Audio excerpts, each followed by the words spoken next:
প্রেমিকা এবং স্ত্রী এক নয়, স্বামী এবং প্রেমিক দুইজন এক নয়, এর মাঝে আকাশ এবং জমিনের ফারাক আছে, বিশাল একটা পার্থক্য আছে। যারা বোকা তারা হারামের পেছনে ছোটে, আর যারা চালাক তারা হালালের পেছনে ছোটে। আপনি যদি খুব ডিপলি চিন্তা করেন, আপনি দেখবেন খেয়াল করে যে আপনার প্রেমিকা আপনার যত্ন করার জন্য বাধ্য নয়, কিন্তু আল্লাহ তাআলা স্ত্রীকে এটার জন্য দায়িত্ব দিয়েছেন এমনভাবে যে এটা ডিভাইনলি অব্লিগেটেড। আল্লাহর পক্ষ থেকে স্ত্রী বাধ্য আপনার যত্ন নেওয়ার জন্য। আপনার কখন কি লাগবে, কি প্রয়োজন, কেমনে আপনার যত্ন করতে হবে, কেমন করে আপনাকে রান্না করে খাওয়াতে হবে, এটার জন্য আপনার ওয়াইফ আল্লাহর পক্ষ থেকে দায়িত্বশীল। কিন্তু আপনার গার্লফ্রেন্ড দায়িত্বশীল নয়, সেটার জন্য অ্যাকাউন্টেবল নয়। কিন্তু আপনার ওয়াইফ যদি আপনার দায়িত্বতে অবহেলা করে, যত্নে অবহেলা করে, আপনার স্ত্রী এটার জন্য আল্লাহর কাছে জবাবদিহিতার কাঠ করে তাকে দাঁড়াতে হবে। At the same time the matter is saying, আপনার বিএফ বা আপনার প্রেমিক আপনার দায়িত্ব নেওয়ার জন্য বাধ্য নয়, সে আপনার যত্ন করার জন্য বাধ্য নয়। আল্লাহ তাআলা আপনার স্বামীকে আপনার জন্য দায়িত্বশীল বানিয়েছেন। সে যদি আপনার দায়িত্ব না নেয়, যদি সে আপনার টেক কেয়ার না করে, তবে সে আল্লাহর কাছে কিয়ামতের দিনে বিচারে কাঠগড়ায় দাঁড়িয়ে তাকে হিসাব দিতে হবে। It's must. এজন্য প্রথম পার্থক্য আপনাকে বুঝতে হবে যে প্রেমিকা কিংবা প্রেমিক কেউ কারোর দায়িত্ব নেওয়ার জন্য বাধ্য নয়, কেউ কারোর জন্য যত্ন নেওয়ার ক্ষেত্রে তারা কোনো বাধ্য নয়। আর একটা বিষয় বুঝতে হবে যে গার্লফ্রেন্ড বয়ফ্রেন্ড যে রিলেশনশিপটা, আপনার প্রেমিকার সঙ্গে আপনার যে সম্পর্ক আর আপনার প্রেমিকের সঙ্গে আপনার যে সম্পর্ক, এখানে পার্থক্যটা হচ্ছে হাজব্যান্ড আর ওয়াইফের রিলেশনশিপটা হচ্ছে পার্মানেন্ট, আর বয়ফ্রেন্ড গার্লফ্রেন্ডের যে তথাকথিত হারাম রিলেশনশিপ, এটা হচ্ছে টেম্পোরারি। এবং এই সম্পর্ক এতটা ঠুনকো, জাস্ট চায়ের জায়গায় কফি হয়ে গেলে সম্পর্ক ভেঙে যায়। একটা বার্থডেতে উইশ করতে ভুলে গেলে সম্পর্ক ভেঙে যায়।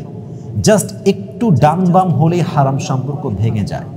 কিন্তু হাজব্যান্ড অ্যান্ড ওয়াইফের রিলেশনশিপটা এতটা ঠুনকো নয়, এতটা উইক নয়। It's really strong relationship.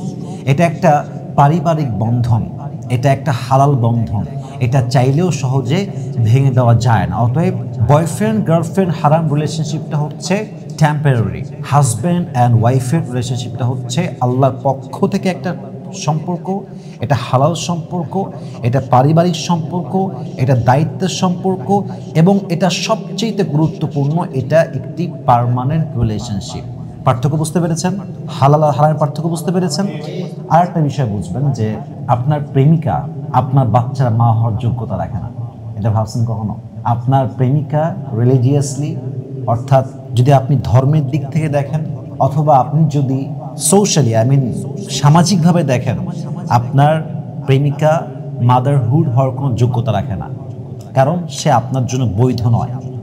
আপনি যদি প্রেমিকার মাধ্যমে কোনো বাচ্চা পৃথিবীতে নিয়ে আসেন, আল্লাহ যদি দেয়, তবে এটা হারাম হবে, এটা বৈধ হবে না। ইসলামের পার্সপেক্টিভ থেকে সামাজিকভাবে আপনার প্রেমিকা কিন্তু আপনার বাচ্চার মা কখনো বৈধভাবে হতে পারবে না। কিন্তু একজন ওয়াইফ, সে চাইলে আপনার বাচ্চার মা হতে পারবে না? পারবে, কারণ আল্লাহ তাআলা এটাকে হালাল করেছেন। এটা হচ্ছে আপনার বংশের ধারা, এটা হচ্ছে আপনার বংশের সিলসিলা। কিন্তু হারামে কিন্তু এইটা অ্যালাউ না, ইভেন এটা সামাজিকভাবেও বৈধ নয়।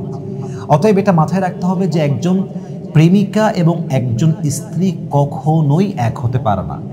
আর একটা জিনিস বোঝেন, হারাম রিলেশনশিপে কোনো শ্বশুরবাড়ি থাকে না, কিন্তু হালাল রিলেশনশিপে শ্বশুরবাড়ি আছে না নাই, শাশুড়ি আছে না নাই, একটা ভিন্ন পরিবার আছে। আর একটা ইন্টারেস্টিং বিষয় দেখেন, প্রেমিকার সঙ্গে আপনার যে সম্পর্ক, ইটস রিস্কি রিলেশনশিপ। এটা খুবই ঝুঁকিপূর্ণ। কোথাও মিট করতে গেছেন, ভয়ে কাঁপতেছেন। কোনো হোটেলে যাবেন, আপনি ভয়ে কাঁপতেছেন। আপনি কোথাও কি 2 মিনিট বসে বসে কথা বলবেন, হায় হায় হায়, বাপ দেখে ফেলতে পারে, মা দেখে ফেলতে পারে, বন্ধু দেখে ফেলতে পারে, অমুকে দেখে ফেলতে পারে, একটা ভয় আছে। কিন্তু হালাল সম্পর্ক হচ্ছে একদম সেফ। আপনি আপনার বউকে বিয়ে করবেন, আপনি পার্কে গিয়ে ঘোরেন, আপনার বউকে নিয়ে আপনি 5 স্টার হোটেলে গিয়ে স্টে করেন, আপনার বউকে নিয়ে আপনি নদীর ধারে ঘুরে বেড়ান, আপনার বউকে নিয়ে আপনি রিক্সায় ঘোরেন, একটা বাসা ভাড়া নিয়ে থাকেন, নট আ বিগ ডিল, কারণ আপনার রিলেশনশিপটা হালাল। আপনার বাপ জানে, আপনার মা জানে, আপনার ফ্রেন্ড সার্কেল জানে, সোসাইটি জানে, আপনার আশেপাশের সবাই জানে যে আপনারা দুইজন হাজব্যান্ড ওয়াইফ, সেফ রিলেশনশিপ, মনের মধ্যে চাপ নাই। এই বুঝি দেখে ফেললো, এই বুঝি জেনে গেল, এই বুঝি আমার গোমর ফাঁস হয়ে গেল, এই রিস্কটা কিন্তু হালালে নেই। এই জন্য দেখেন আল্লাহ তাআলা কি বলেছেন, আল্লাহ বলছেন যে ومن آياته أن خلق لكم من أنفسكم أزواجا لتسكنوا إليها وجعل بينكم مودة ورحمة। আল্লাহ বলছেন আমি এই স্বামী স্ত্রীর সম্পর্ককে তৈরি করেছি তিনটা উদ্দেশ্যে। বলেন তো কয়টা উদ্দেশ্যে? তিনটা। এই তিনটা উদ্দেশ্য পেলেই এই রিলেশনশিপের মিনিং আছে, otherwise there is no meaning of this relationship. দেখেন তো মেলে কিনা আপনাদের সাথে। এক নম্বর হচ্ছে ভালোবাসা। এক নম্বর কি?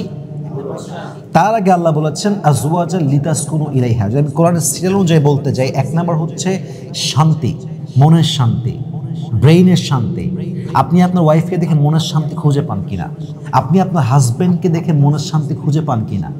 যদি পৃথিবীর সব জায়গায় ভালো লাগে আর বইয়ের কাছে আসলে খারাপ লাগে, যদি পৃথিবীর সব জায়গায় ভালো লাগে, সবাইকে ভালো লাগে, স্বামীকে দেখলে যন্ত্রণা বেড়ে যায়, এটা কোনো স্বামী স্ত্রীর সম্পর্ক নয়। এখানে প্রথম উদ্দেশ্যই গায়েব হয়ে গিয়েছে। উদ্দেশ্য ছিল মনের শান্তি। কিসের শান্তি? মনের শান্তি নাই। এই শান্তি নাই মানে আপনার বিয়ের মূল উদ্দেশ্য গায়েব হয়ে গিয়েছে, এটা নাই, ডিসঅ্যাপিয়ার হয়ে গিয়েছে। অতএব প্রথম উদ্দেশ্য হচ্ছে মনের শান্তি। দুই নম্বর উদ্দেশ্য হচ্ছে ভালোবাসা, সম্মান, আন্তরিকতা, হার্ট কানেক্টেড রিলেশনশিপ। আপনি আজকে বয়স 25, আপনার বয়স যখন 60 হবে, আপনার পাশে কিন্তু আব্বা আম্মা থাকবে না, তারা মারা যাবে। ন্যাচারাল যে প্রসেসটা আছে পৃথিবীর, সেটা বলতেছি। সন্তান বিয়ে করে আলাদা হয়ে যাবে, একজন স্বামীর পাশে কে থাকবে? বউ থাকবে, ওয়াইফ থাকবে। মাওয়াদ্দা, ভালোবাসার সম্পর্ক আজকেই শেষ না, দুনিয়াতেই শেষ না, এটা জান্নাতেও আছে না নাই? ভালোবাসার সম্পর্ক, উদ্দেশ্য ভালোবাসা তৈরি করা। 3 নম্বর ওয়ারহমা, একে অপরের প্রতি দয়া হওয়া, মায়া হওয়া। এই দয়া এবং এই মায়া দিয়ে পুরো পৃথিবী টিকে আছে। আজকে দয়া আছে বলেই মানবতা বেঁচে আছে।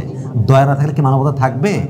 থাকবে না। দয়া হচ্ছে এই বিয়ের একটা বড় উদ্দেশ্য, দয়া, মায়া, মার্সি, ব্লেসিং, বাউন্টিস। অতএব এই তিনটা হচ্ছে আপনার আসল উদ্দেশ্য।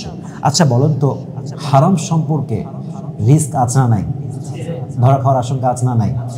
সামাজিকভাবে লাঞ্ছিত হওয়ার আশঙ্কা আছে না নাই? এখানে হচ্ছে রিস্ক আছে। আর যেখানে রিস্ক আছে ওখানে কি মানুষ মনের শান্তি খুঁজে পায়? আল্লাহ বলছে রিস্কে যেও না, তোমরা সহজ জায়গায় আসো, তোমরা সেফ প্লেসে আসো। আজকে আপনি বিয়ে করেছেন, হোটেলে থাকবেন আপনার ওয়াইফকে নিয়ে গিয়ে, আপনার কোনো ভয় নাই। কেউ আসছে, আপনার কি সত্যি husband wife? Yes, you are husband wife. কি প্রমাণ লাগবে আপনার? বাপকে কল দিবেন, দেন। মাকে কল দিবেন, দেন। Not a big deal, they know about it, no tension, কোনো সমস্যা নাই। আপনি বাসায় আসছেন, আপনার গার্লফ্রেন্ড তার নিজের বাসায়, আপনি আপনার বাসায়। আপনি বাসায় এসে একা শুয়ে আছেন, আপনাকে কেউ খাওয়াই দিবে, আপনার কেউ নাই। মশে টাঙাই দিবে, কেউ নাই। আপনার কাপড় ধুয়ে দিবে, কেউ নাই। একটু চা করে খাওয়াবে, কেউ নাই। ভালোবাসা নাই লাইফে। আর যেটা আছে ওটা ওই জায়গায় আছে যেখানে রিচ করা যাচ্ছে না। রিচ করা কেন যাচ্ছে? কারণ এটা হালাল না। আর একটা বিষয় খেয়াল করেন, স্বামী স্ত্রীর সম্পর্ক হচ্ছে এমন সম্পর্ক যেখানে যত আঘাত লাগুক, মারামারি হোক, দিন শেষে আবার মিলে যায়। সকালে এমন মারামারি হয় যে রাতে মনে হয় আর কোনদিন কথাই হবে না, রাতে গিয়ে আবার দুইজন একসঙ্গে মিলে যায়। কিন্তু হারামের ক্ষেত্রে সমস্যাটা কোথায়? মারামারি হয়ে গেল, কাটাকাটি হয়ে গেল, তার বাসায় থেকে গেল, তার বাসায় সে থেকে গেল, কোনোদিন দেখা হবে কি হবে না শিওর না, শেষ এখানে সম্পর্কটা। তার মানে হালালের মাঝে মনের শান্তি আছে, সুখ আছে, হালালের মাঝে একে অপরের প্রতি দায়িত্ব আছে, ভালোবাসা আছে, আছে না নাই? আবার হালালের মধ্যে কি আছে? দয়া আছে, মায়া আছে, আন্তরিকতা আছে, এবং আল্লাহর পক্ষ থেকে একটা হালালে বরকত আছে না নাই? অতএব আজ থেকে আমাদের মূল উদ্দেশ্য হচ্ছে আল্লাহকে পাওয়া, হারাম থেকে বের হওয়া, হালালে অ্যাটাচড হওয়া। আমি দোয়া করি আল্লাহ সবাইকে যেন হালালভাবে চলার তৌফিক দান করে। আমরা সবাই পড়ছি আমিন।